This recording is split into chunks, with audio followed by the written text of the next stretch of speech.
Chers bien-aimés, je vous adresse, mes chers frères et sœurs, mes salutations d'amour au nom de Jésus-Christ. Le Seigneur Jésus-Christ veille sur chacun de nous avec amour et attention dans chaque situation de notre vie. Et il nous vient toujours en aide lorsque nous en avons besoin. Parfois, dans notre vie, nous nous retrouvons comme coincés entre des épines, incapables d'avancer d'un côté ou de l'autre.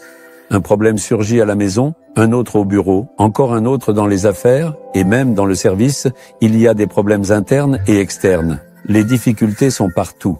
Peut-on vraiment trouver la paix dans de telles circonstances? C'est comme être pris au milieu des épines, sans pouvoir bouger dans aucune direction. Vous dites que c'est comme ça? À ce sujet, vous savez, il y a un mot dans la Bible. Regardez, dans le livre du prophète Ézéchiel, chapitre 28, verset 24, dans l'Ancien Testament.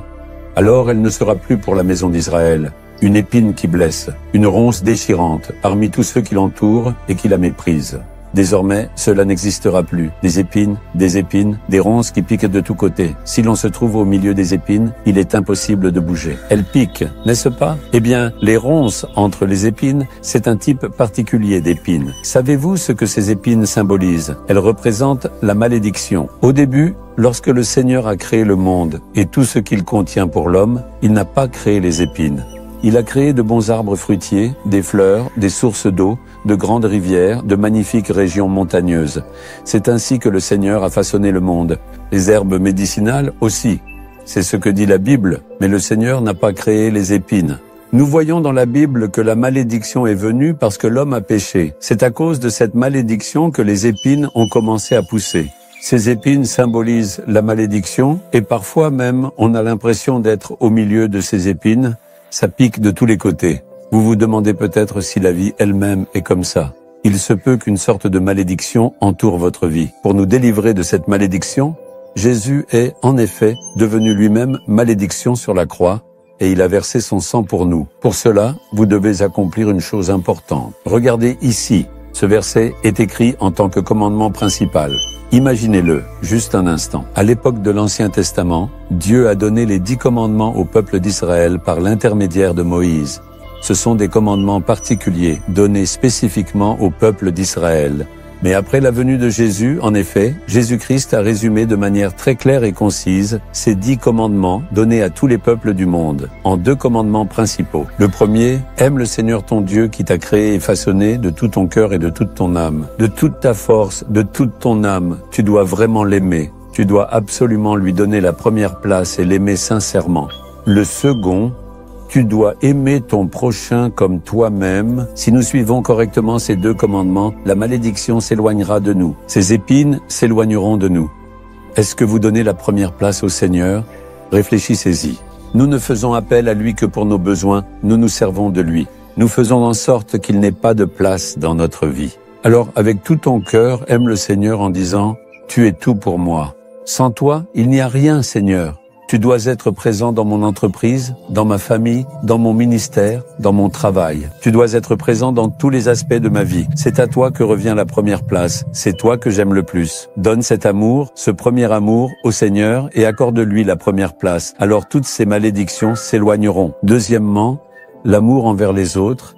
Aime ton prochain comme toi-même. C'est là en effet un autre commandement très important que Jésus a donné. Car c'est à travers les hommes que la malédiction peut entrer dans notre vie. Si quelqu'un est blessé à cause de vous, ça peut amener une malédiction. Si vous faites pleurer quelqu'un, cela peut attirer l'effet de la malédiction.